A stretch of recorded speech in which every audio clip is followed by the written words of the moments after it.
Je m'appelle Tasha et j'ai 34 ans. Je travaille pour une grande entreprise de construction qui gère des projets dans tout l'État. Il se passe quelque chose dans presque toutes les grandes villes. C'est un bon travail, qui paie bien, mais qui me tient bien occupé. Je suis toujours en voyage d'affaires, je vérifie les projets, je m'assure que tout se passe bien. C'est comme ça dans ce métier. Je me suis acheté une grande maison il y a environ 3 ans.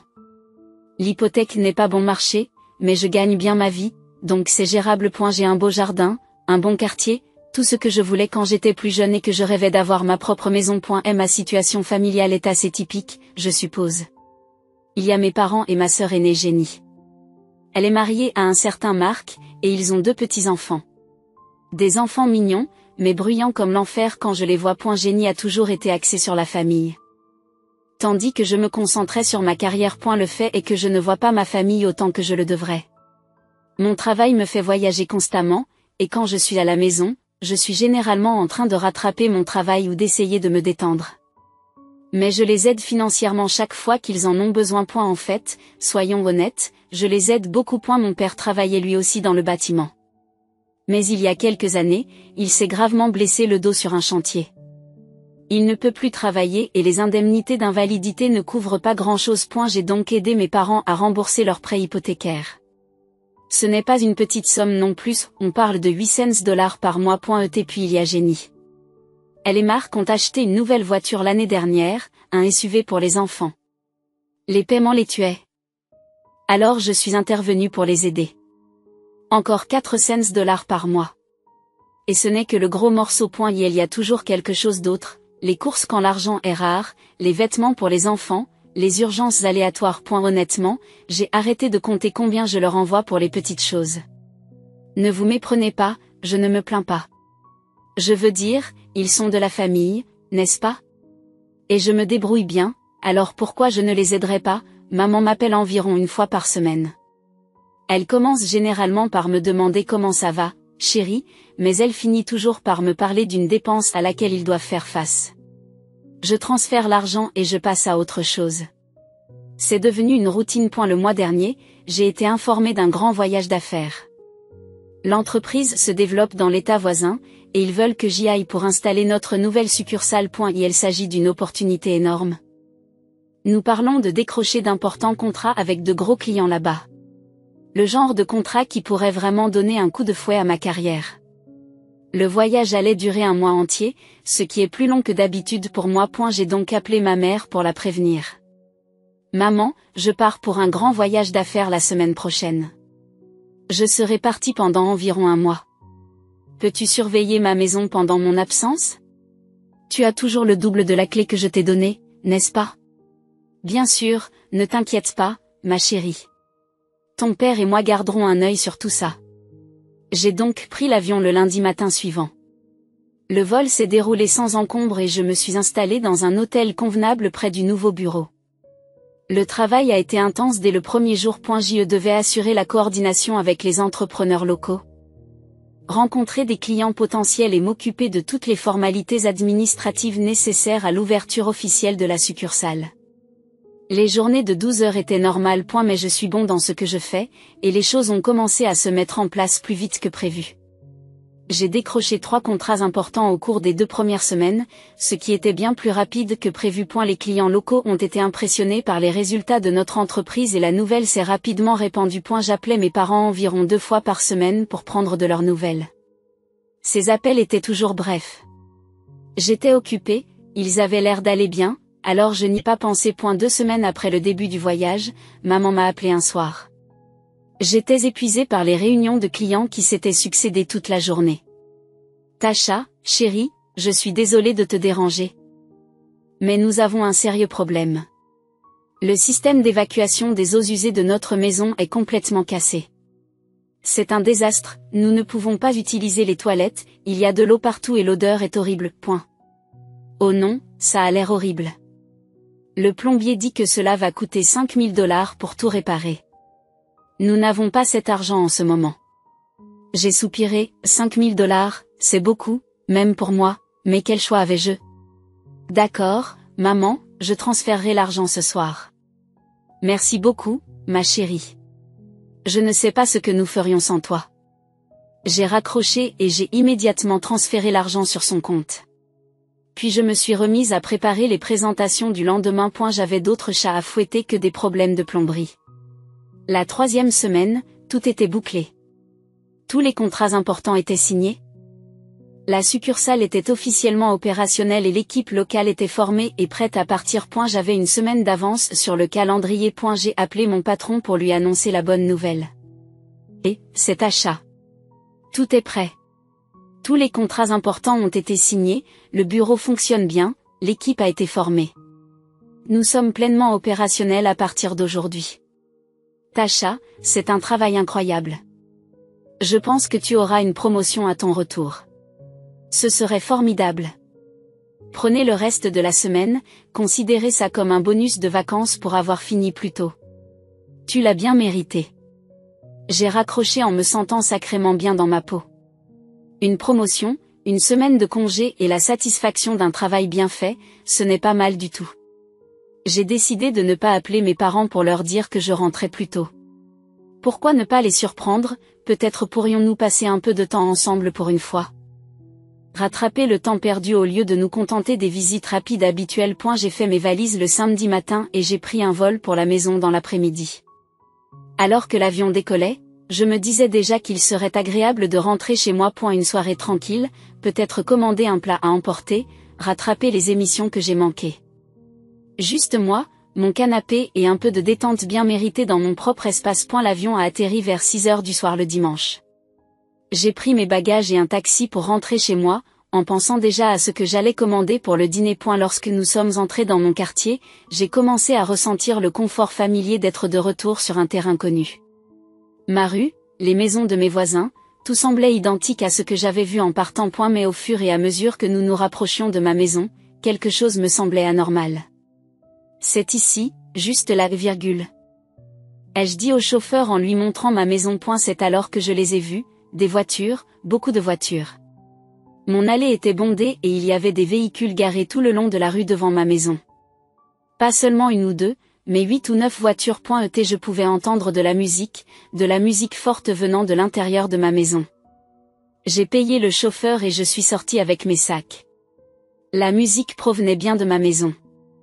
Je voyais des lumières allumées dans chaque pièce et à travers les fenêtres, je pouvais distinguer des gens qui se déplaçaient à l'intérieur. Beaucoup de monde. J'ai marché jusqu'à ma porte d'entrée, en tâtonnant avec mes clés. Mes mains tremblaient un peu, en partie à cause de la colère et en partie à cause de la confusion. J'ai déverrouillé la porte et je suis entré. Et la première chose qui m'a frappé a été l'odeur, la nourriture, l'alcool et beaucoup trop de gens dans un même espace. La deuxième chose, c'est le bruit. Pas seulement la musique, mais aussi les gens qui parlent, qui rient, les enfants qui courent partout. Mon salon était rempli de personnes que je reconnaissais comme des membres de ma famille. Certains proches, d'autres que je n'avais pas vus depuis des années. Sur le mur de mon salon était accrochée une grande banderole qui disait « Toute la grande famille est là », en lettres rouges VIF. Au début, personne ne m'a remarqué. Tout le monde était trop occupé à s'amuser, à manger sur la table de ma salle à manger, à boire dans mes verres, à danser dans mon salon. J'ai vu des cousins à qui je n'avais pas parlé depuis des mois, des tantes et des oncles avec qui j'avais à peine gardé le contact. Et même des amis de la famille que j'avais oubliés. J'ai déposé mes bagages dans l'embrasure de la porte et j'ai traversé la foule pour me diriger vers la chaîne stéréo. Les gens étaient tellement absorbés par leur conversation et leur danse qu'ils ne m'ont même pas vu passer devant eux. J'ai atteint le lecteur de musique et j'ai appuyé sur le bouton d'alimentation. La musique s'est arrêtée instantanément et le silence soudain était assourdissant. C'est alors que tout le monde s'est retourné pour me regarder. L'expression de leur visage n'a pas de prix. Ils étaient totalement choqués, comme s'ils avaient vu un fantôme. Certains ont même reculé d'un pas. Quelques enfants se sont arrêtés de courir et ont regardé fixement. Qu'est-ce qui se passe ici? J'ai demandé, en essayant de garder une voix stable. Pendant quelques secondes, personne n'a rien dit. Puis j'ai entendu les gens commencer à marmonner les uns avec les autres. C'est Tasha? Oh merde! Elle est rentrée. Je croyais qu'elle était partie pour une semaine de plus. Avant que quelqu'un puisse me donner une réponse appropriée, j'ai vu ma mère se précipiter vers moi à travers la foule. Elle avait l'air paniquée, ce qui n'était pas bon signe. Tasha, chérie, Tu rentres plus tôt que prévu. Elle m'a attrapé le bras et m'a tiré vers la cuisine. Viens, on va parler ici. Elle m'a pratiquement entraîné dans la cuisine, où se trouvaient mon père et Jenny avec son mari Marc. Ils avaient tous l'air de s'être pris dans des phares lorsqu'ils m'ont vu. Qu'est-ce qu'elle fait ici, a demandé Jenny, ce qui était probablement la pire chose qu'elle pouvait dire à ce moment-là. Qu'est-ce que je fais ici? Répétais-je, la voix de plus en plus forte. C'est ma maison, Jenny, qu'est-ce que tu fais ici? Tasha, parle moins fort, s'il te plaît, a dit maman, en jetant un coup d'œil vers le salon où j'entendais encore des gens parler à voix basse. Baisser d'un ton? Tu te moques de moi? Il y a une 50aine de personnes dans ma maison et tu veux que je parle moins fort? Papa a finalement pris la parole. Nous faisions juste une petite réunion de famille, c'est tout. Une petite réunion de famille? Avec une bannière et tout? Et tu n'as pas pensé à m'inviter à cette réunion de famille? J'ai répondu, sentant la colère monter. Tu devais partir encore une semaine, a dit Jenny. Nous ne voulions pas t'embêter avec ça. Me déranger? C'est ma maison. Maman a levé les mains comme si elle essayait de calmer un animal sauvage. D'accord, je sais que ça a l'air mal, mais ce n'est pas ce que tu penses. Nous voulions juste que tout le monde soit réuni pour une fois. Tu sais à quel point c'est difficile de s'organiser avec les emplois du temps de tout le monde. Alors vous avez décidé de le faire quand je n'étais pas en ville, exprès? Eh bien, oui. Mais seulement parce que tu n'aimes pas vraiment ce genre de fête de toute façon. Tu dis toujours que tu es trop fatigué ou trop occupé. Elle n'avait pas tort. Je déteste les grandes réunions de famille. Trop bruyantes, trop chaotiques, trop de gens qui me posent des questions sur mon travail et ma vie privée. Mais ce n'était pas la question. Ce n'est pas la question, maman. Tu as utilisé ma maison sans me demander mon avis. Tu as organisé une fête dans ma maison et tu ne m'en as même pas parlé. Jenny roule des yeux. Mon Dieu, tu es si dramatique, ce n'est qu'une fête. Juste une fête avec mon argent? La cuisine est devenue silencieuse. Je pouvais voir sur le visage de maman qu'elle savait exactement de quoi je parlais. Les $5000 que tu m'as demandé il y a 2 semaines. C'était pour cette fête? Maman a regardé le sol et a hoché la tête. Alors tu m'as menti. Tu m'as dit que c'était pour des réparations d'urgence sur les égouts. Mais en fait c'était pour organiser une fête dans ma maison pendant que j'étais absente. Tasha, écoute, non, tu écoutes. Je t'ai envoyé $5000 parce que je pensais que toi et papa aviez affaire à une urgence d'égout. Je m'inquiétais de vous voir vivre dans ces conditions. Et au lieu de ça, tu as utilisé mon argent pour organiser une fête à laquelle je n'étais même pas invitée. Jenny s'est avancée.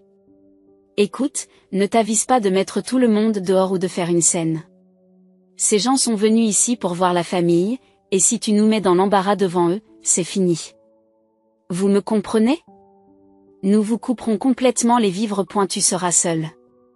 Je les ai tous regardés dans la cuisine, maman, papa, Jenny, Marc.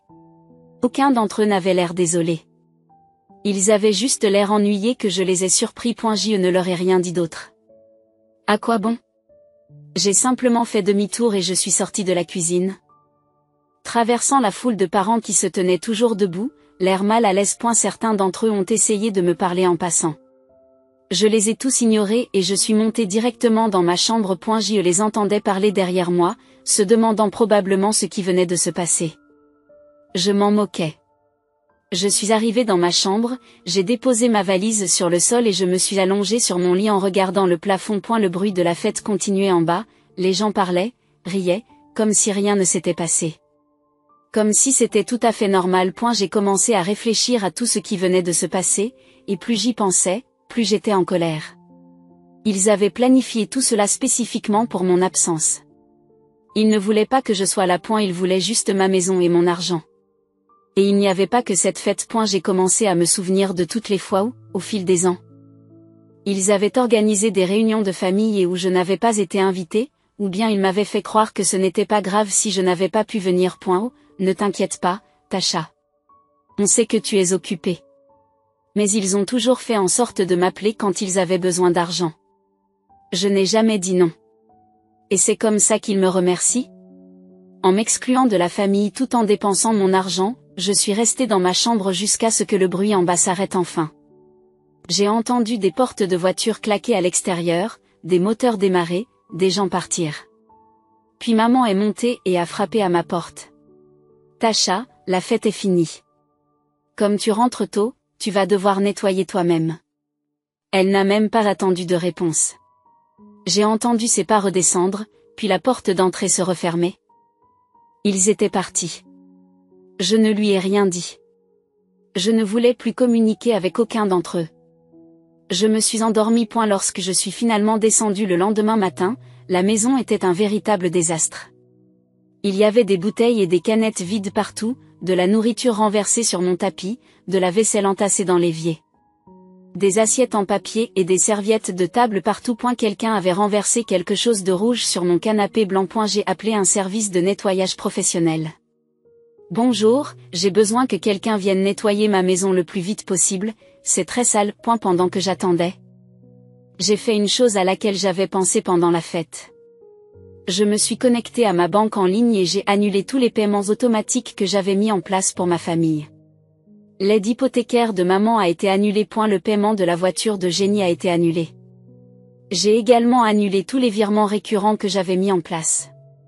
L'argent mensuel pour l'épicerie de mes parents, la location pour les vêtements des enfants de Jenny, tous les liens financiers entre eux et moi ont disparu. Je ne les ai pas appelés pour leur dire ce que j'avais fait. Ils s'en rendraient compte bien assez tôt, lorsque l'argent cesserait d'arriver. L'équipe de nettoyage est arrivée 2 heures plus tard et a fait un travail remarquable. Lorsqu'elle a terminé, ma maison avait retrouvé son aspect normal. Mieux que normal.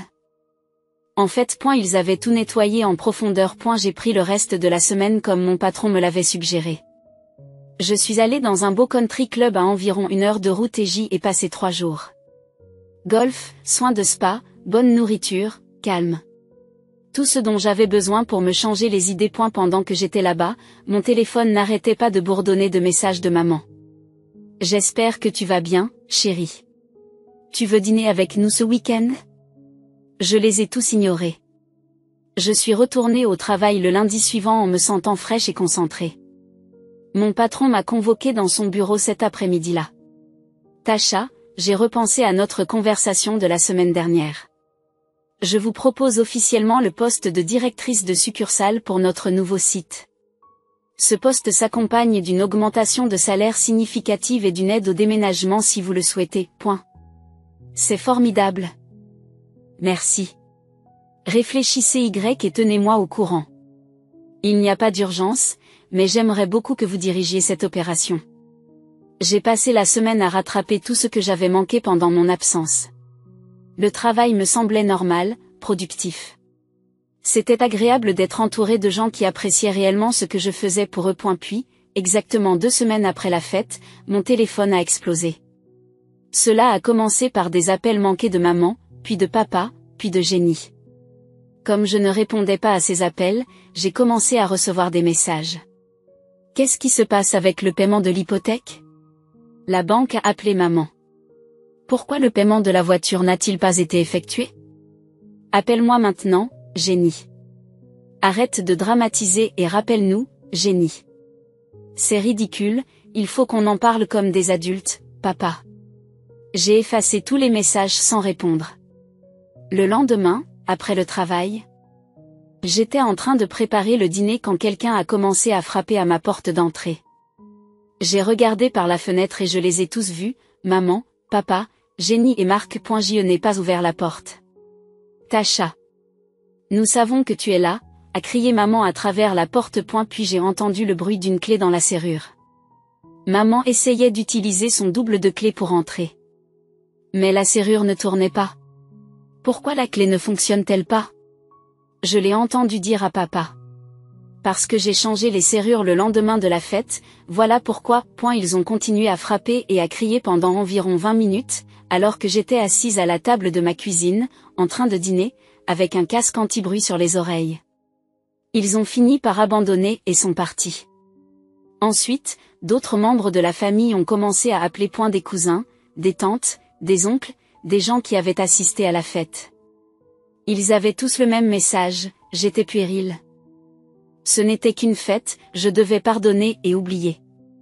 J'ai raccroché à chacun d'entre eux. Une semaine plus tard, alors que je quittais le travail, j'ai vu maman et papa à côté de ma voiture sur le parking. J'ai pensé faire demi-tour et retourner à l'intérieur, mais j'en avais assez de fuir cette situation. Je me suis approchée d'eux. Maman s'est immédiatement mise à pleurer.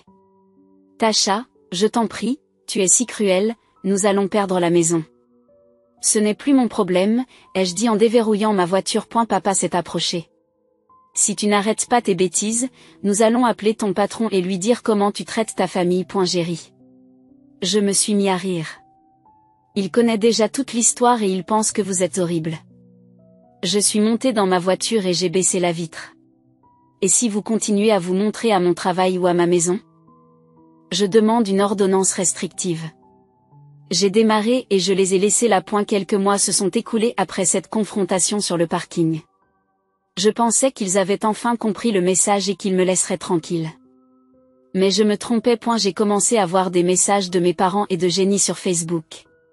Des choses vraiment dramatiques sur le fait qu'ils risquaient de perdre leur maison à cause de dettes impayées. Jenny a posté des photos de factures et écrit de longues légendes sur le fait qu'elle ne pouvait plus payer sa voiture et qu'elle devrait peut-être vendre son SUV. Ces messages étaient clairement destinés à me donner une mauvaise image. Il ne me citait pas nommément, mais quiconque connaissait notre situation familiale pouvait comprendre de quoi il parlait. Les commentaires ont commencé à affluer de la part de parents et d'amis de la famille. C'est tellement triste. La famille devrait se serrer les coudes. Je n'arrive pas à croire que quelqu'un puisse abandonner ses parents comme ça. Tasha devrait avoir honte. Puis d'autres membres de la famille ont commencé à m'envoyer des messages directement. Des personnes qui ne m'avaient pas parlé depuis des années se sont soudain intéressées de près aux relations familiales. Le plus drôle, c'est que la moitié de ces personnes m'avaient demandé de l'argent à un moment ou à un autre. Mon oncle Dave m'a envoyé un long message pour me dire à quel point il était déçu. C'est ce même oncle qui m'a emprunté $2000 il y a 2 ans pour réparer son camion et qui ne m'a jamais remboursé. Mais bien sûr, c'est moi le méchant. Tante Linda m'a appelé en pleurant pour me dire que mes parents étaient de si bonnes personnes et qu'ils ne méritaient pas ce traitement. Tante Linda, qui m'a demandé de l'aider à payer le mariage de sa fille l'année dernière. Je leur ai donné $1500 pour cela. Je les ai tous ignorés, tous les messages, tous les appels, tous les messages de culpabilité sur les médias sociaux. J'ai supprimé mes amis et bloqué tous ceux qui me harcelaient à ce sujet. C'est à ce moment-là que j'ai commencé à envisager sérieusement l'offre de mon patron de déménager pour diriger la nouvelle succursale. Ce n'était plus seulement une opportunité de carrière. C'était ma chance de repartir à 0. J'ai pris rendez-vous avec lui pour discuter des détails.